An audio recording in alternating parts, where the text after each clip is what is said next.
All right. Welcome back to episode number 5 of the new format of Happy Hour with Heather and Guest. I am that other guy, Andrew, wearing my purple fedora for the Halloween season. And I'm joined, as always, by Heather, who's the show is named after, so you should have probably gotten top billing. But also rocking a great Halloween outfit. Well, the hat, I've had the hat, for a while, so I thought I would put it to good use. Cool. And we had talked off camera, but I'm a huge fan of Joe Bob Briggs, and you're rocking a Joe Bob Briggs special. Yes, and I'm also a huge fan of Joe Bob Briggs. Yes. Probably bigger than I am, but I don't know. That remains to be seen. Well, I think just based on the few times we've talked about him, you seem to have followed his career more closely than I have. So I'll be happy to give that up. Okay. But we're here for episode number 5. We are going to kick things off by listening to 2 albums by the group Red Mountains. And they are from Trondheim, Norway. So last time we listened to Cavern Deep, who was from Sweden. I forgot where in Sweden, so I apologize. But we're going to stay in Europe and go to Trondheim, Norway. And like we did with Low Orbit, Heather and I picked a couple of songs from each album rather than do all the songs on both albums. So we're going to kick things off with an album from 2015. I believe it came out in 2015 called Down with the Sun. And yes. You want to go through the track that or start us off with track number 1 we're going to talk about is called Six Hands. Six Hands, yeah. And I thought we could take a little bit of a break from Doom, and now we're going to venture more into the heavy psych category, which is one of my favorite genres also. And Six Hands, this album came out in 2015, and Six Hands, the first time I heard that song, it was on a McCloud podcast, and the host was a gentleman from Greece. So he played a lot of Greek music, which is phenomenal. There's a lot of great bands coming out of Greece. And then he played this song, Six Hands by Red Mountains. And I was like, the first time I heard it, I was hooked. I was like, this is great. And I've been a big fan of theirs ever since. Gotcha. So Six Hands hooked you. I feel like I used that verb at one point in talking about their songs, that you get hooked. I can't, well, we'll find it as we go. But I said for Six Hands, which I believe is also the lead track on the album, that I really liked how they compose sort of non-formulaic riffs.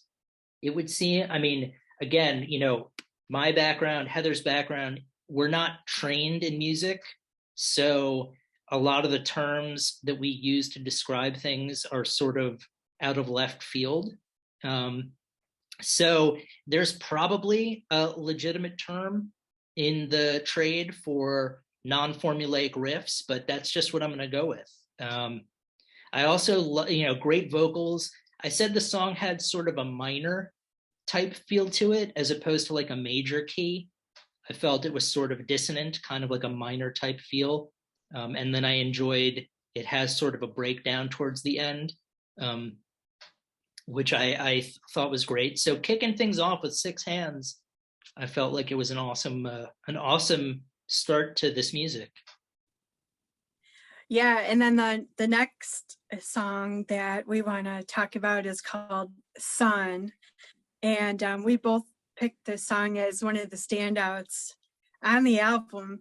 I really like the vocal harmonies on this, and it has a psychedelic desert rock vibe. And desert rock, I think, is a genre we haven't talked about yet. So this is really a good example getting into desert rock. And and a lot of the thing too I like is if you notice their album, that they use the same color scheme on their albums. They use a lot of that red color in their social media posts and on their albums, and they just kind of have that whole scheme going on, which I think is really cool. Definitely. I would say that there is, sort of like a desert rock, fuzz rock kind of, you would hear about like a group like Caius, and you'd hear about generator parties and, specific sort of the desert of California area. So there is a subgenre within kind of doom and psychedelic and stoner, if you will. And they fit perfectly in there. I would say Sun, another catchy riff, and I said slow and then speeds up with a little bit of twist. So it's not, I wouldn't categorize it as progressive, but I would say that definitely the tempo changes. I mean, so far these are great songs. Yeah, and then the other song that we're going to speak about is called Moral Panic. And I thought that the notes of his singing voice and the notes of the music match perfectly. They're in perfect harmony, and then towards the end of the song it just jams, and it slowly, at the end, it just slowly fades, and then it's the end, and it definitely left me wanting more. I agree. By the way, for those of you curious, if you've never watched our program before, Heather has put together a comprehensive playlist on YouTube featuring all of these songs. So if you haven't checked that out, you probably should, so you have a better idea of what we're talking about. But Moral Panic, I agree with you, definitely. I said the chorus reminds me of like a Soundgarden type grunge, and I felt like there were elements of the song outshined in terms of the vocals. And then I had written down the phrase bending the riff to make it right, because I felt like there were times where they were playing notes and then they bent it to sort of make it fit within where it needed to be. So I really liked that. They were, again, another unique band that you found. Oh yeah. Yeah, and it's a little bit different than some of the other bands that we've talked about so far, which Sure. Which is kind of fun. And their second album came out in 2017 and it's called Slow Wander. And the first song on the album is called Home. And I remember I heard this song and I got so excited because Red Mountains was back. And what a song. And it's like they perfected their sound. Yeah, I mean, I said just generally about the album, very catchy riffs that are not formulaic. I think I listened to this one before I had listened to the previous one. So I listened to everything out of order. But I think you're right. They definitely have perfected their sound by Slow Wander. And Home, I wrote, the opening sounds like a conductor about to start an orchestra's deep space journey. Like if you were going to blast an orchestra into space, that's the image I had. And then the journey kicks in and it becomes very psychedelic. So it is a perfect way to begin the album. I imagined it, like a conductor sending me off into space. Yeah, and the other song, it's called, that we chose, it's called Endless Ocean. And this is one of the longer songs on the album. And this song is it's a journey. Just This is a song you just want to kick back, relax, and enjoy it. It's very soothing and calming, and just let it just wash over you. Definitely. I forgot the name of the singer who had that song, Let the Music Play, but I'll think of it. I'll think of it in a little. You know what I'm talking about? Let the music play. Yeah, Let the music. Yeah, I can't remember. something getaway. Yeah, but that's Yeah, yeah. I think I wrote down that Endless Ocean had a very gentle and melodic opening, and then there was a bluesy sort of breakdown to it, but it's a very subtle song. I definitely agree with your assessment of the how you would describe it to someone. But yeah, just sort of letting it wash over you and just soaking it all in. yeah. And then Fog is the title of the song, and this song it's a bit heavier, and it showcases some great riffs. I like how the song builds up. Yeah, how that's we're in the pocket to with our assessments of these songs, because I have written down a riff that hooks you. So there we go. Talk about getting hooked. And then I said it's melodic and it builds to a melodic cascade of emotion. So so That's like good. like Ron That's good. Burgundy being trapped in a glass case of emotion. This time the song puts you in a cascade of emotions. So Yeah, that's a great description. I like that. thank you. Well, And then we're in sync. yeah, I think so. Yeah, and then the last song that we wanted to discuss is called Returning. And this, I did pick up that grunge vibe. It has a little bit of that grunge element to it. It hits a really nice groove, and again, it just slowly fades. It's the last song of the album, and it just slowly fades out, and then the album is over. Yeah, I wrote down a riff that I would want to walk to the ring to if I was a professional fighter. That's one of the categories. Sometimes when I hear certain songs, I think, oh, if I was a professional wrestler or professional boxer and I had a ring entrance, this would be the sort of thing I would want playing to hype the crowd. So Returning has a riff that I would want playing while I was walking to the crowd as part of a spectacle of something.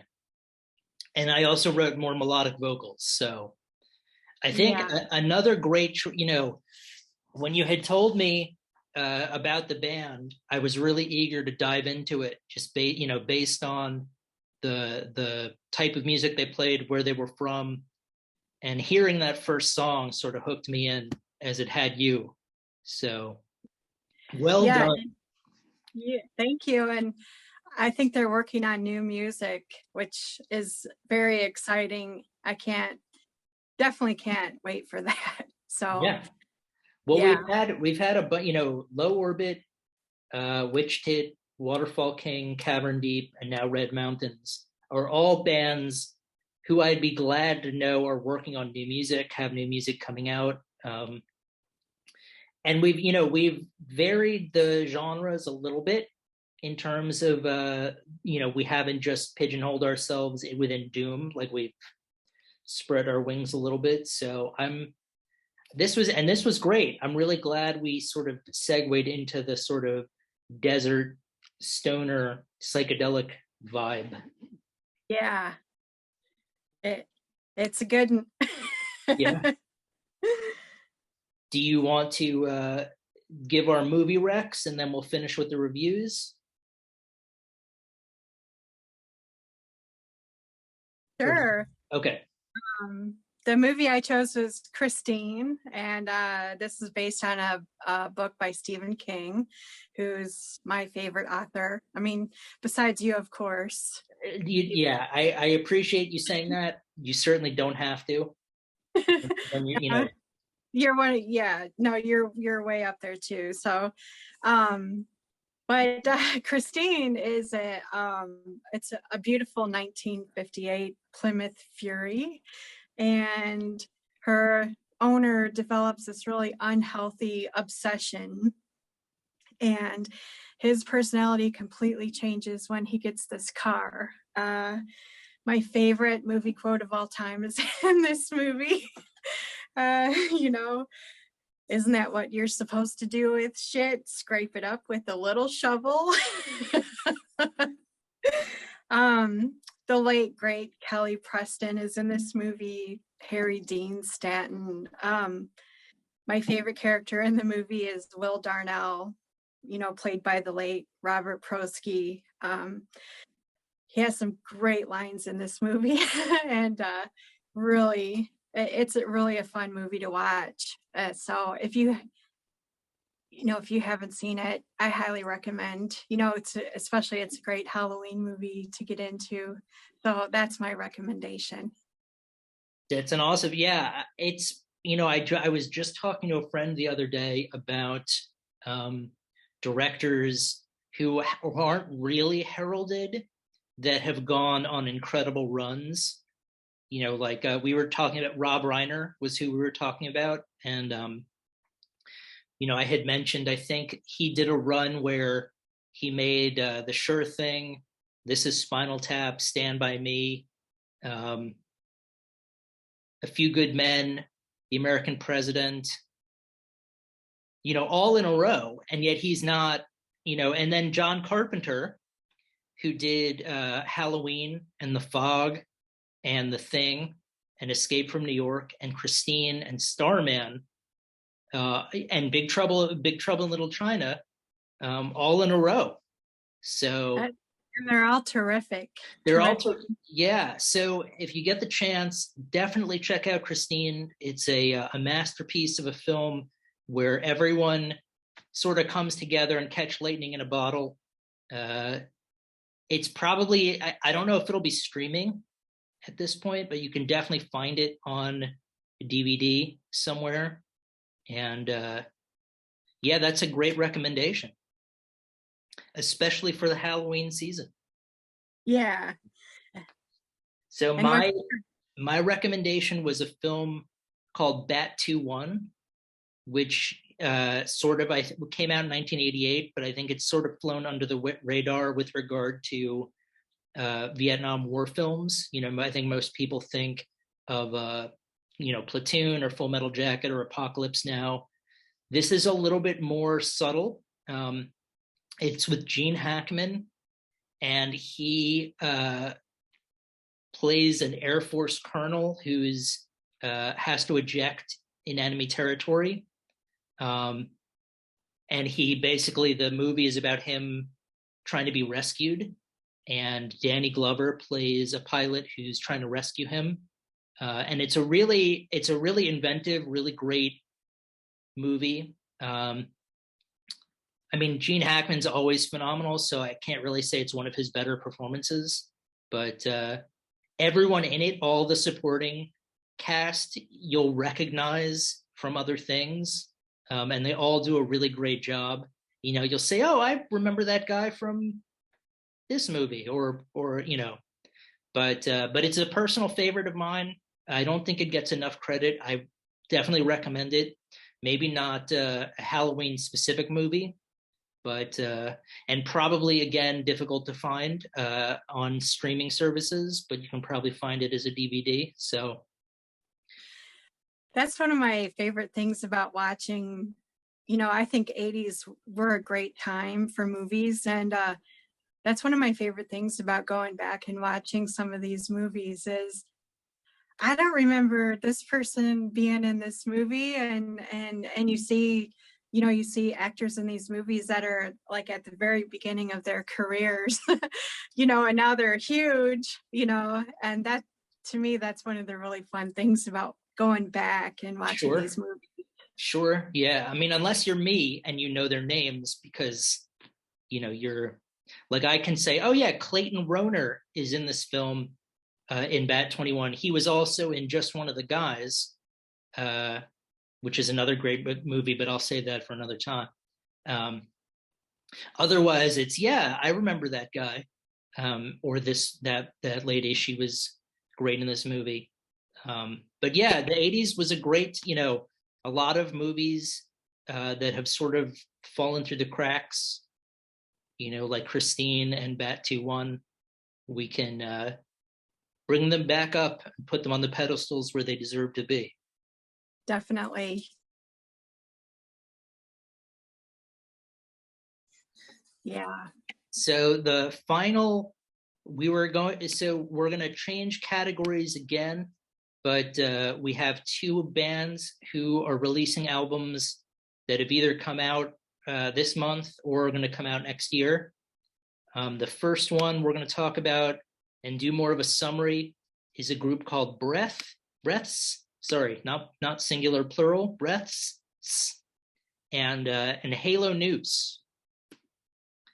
So you want to kick things off with Breaths? Yeah, and we're kind of doing something new and exciting here. We got some submissions for some reviews. So this is our first review on HHHG, a band called Breaths, and the album, it's going to be released January 21st, 2022 on Trepanation Recordings for physical, and then it's going to be self-released for digital, which I believe that's going to be on Bandcamp. And the album is called Though Life Has Turned Out Nothing Like I Imagined, It's Far Better Than I Could Have Dreamt. And that's the name of the album. He describes it as post-metal, black gaze, doom gaze, post-hardcore, and anything that has gaze in it immediately gets my attention. Jason Roberts, it's his passion project, and that definitely comes through. I can definitely feel that. Has both harsh and clean vocals. It starts out very black metal with a lot of emotion. I'm impressed with the quality of the music coming from just one person. I think he's a one-man operation. The songs I thought are arranged incredibly well. I really enjoy the post-rock or the gazy elements.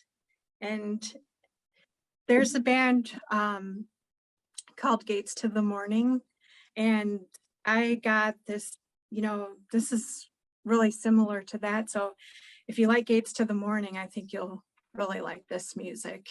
And for the playlist, since this isn't out yet, for the playlist that I made, I just put his last album on the playlist so you can get an idea of what they sound like. Cool. Well, yeah, I would agree with you.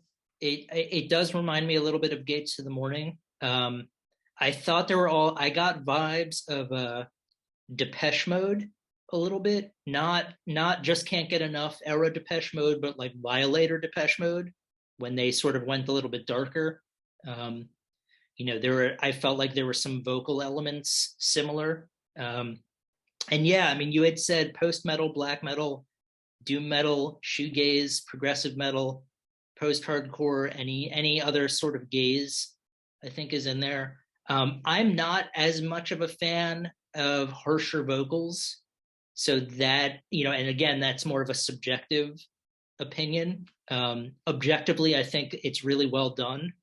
But the two songs that I liked the most were probably closer to the doom metal, progressive metal aspects of it, the Patriarch and Wayward.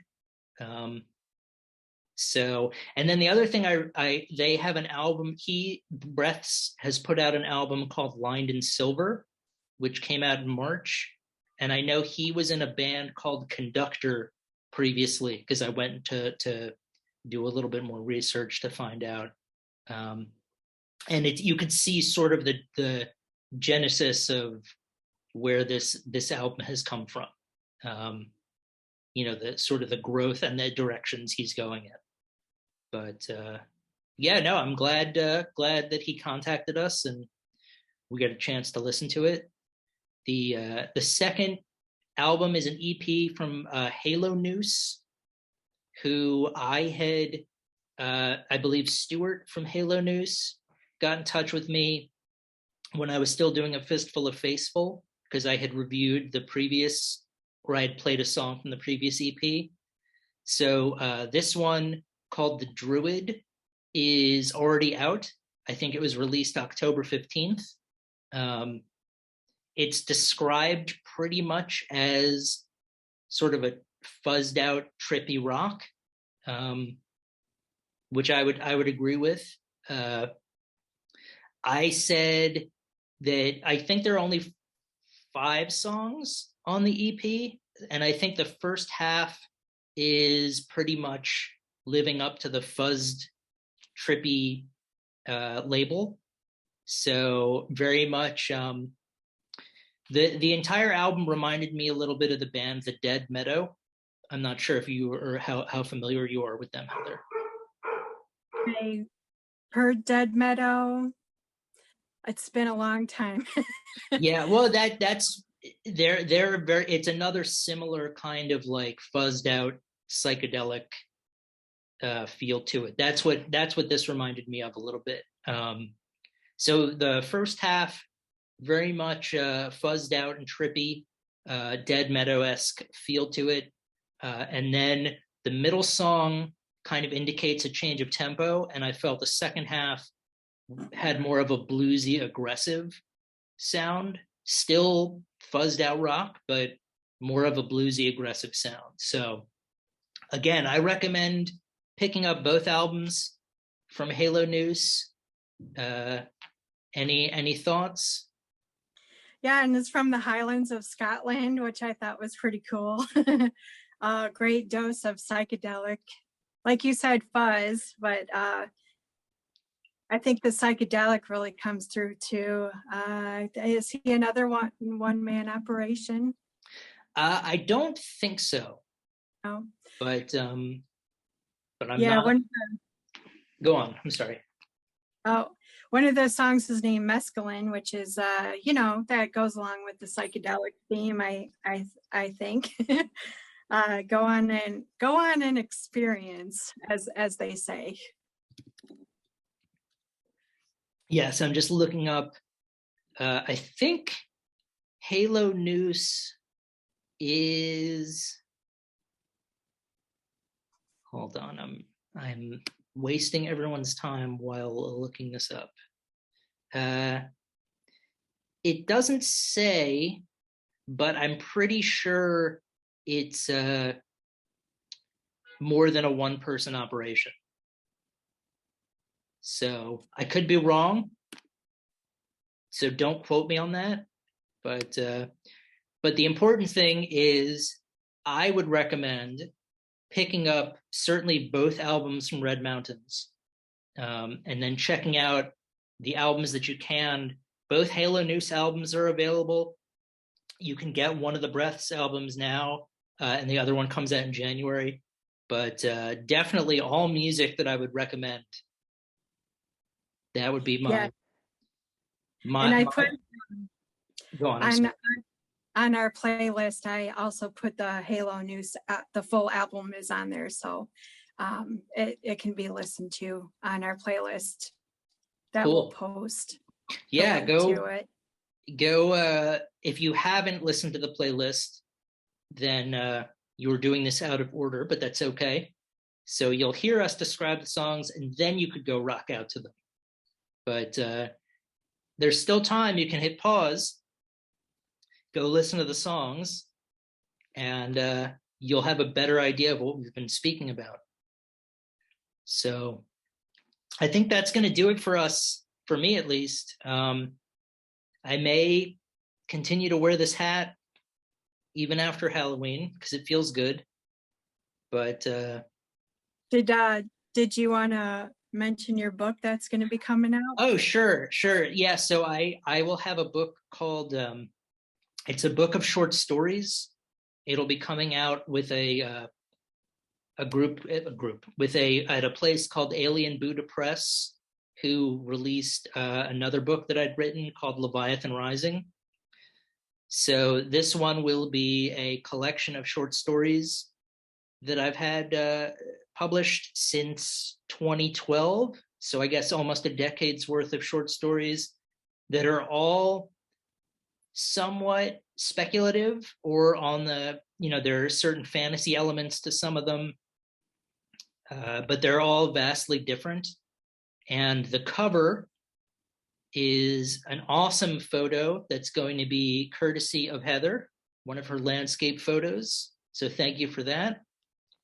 And I think the Leprechaun Violence Conjecture and Other Stories, which is the title, I think that will be available at the end of October.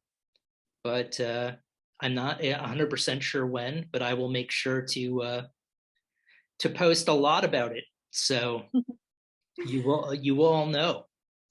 Yeah, and Leviathan Rising, I think I've told you this, is one of my favorites. Oh, thank you. Yeah, I really like that book. And I definitely recommend everyone picking that up too, because it's a really, really great story. Thank you. Well, you're welcome. It has been a privilege. It continues to be a privilege, and I'm glad we can work together with covers for books and talking about music and movies. So, and happy Halloween, even though it won't be Halloween for a little while, but still, I'm in the tis the season. Tis the season. Yes. So, and and thank you to everyone that takes the time to listen or watch. We really appreciate it. Yeah, we do. Go check out all the bands and movies we've mentioned. If you want to get in touch with us, if you're a band and you want your music to be reviewed or anything, you can go to the website or email us at happyhourhg@gmail.com, and one of us will get back to you. But thank you, Heather. This has been wonderful. Thank you.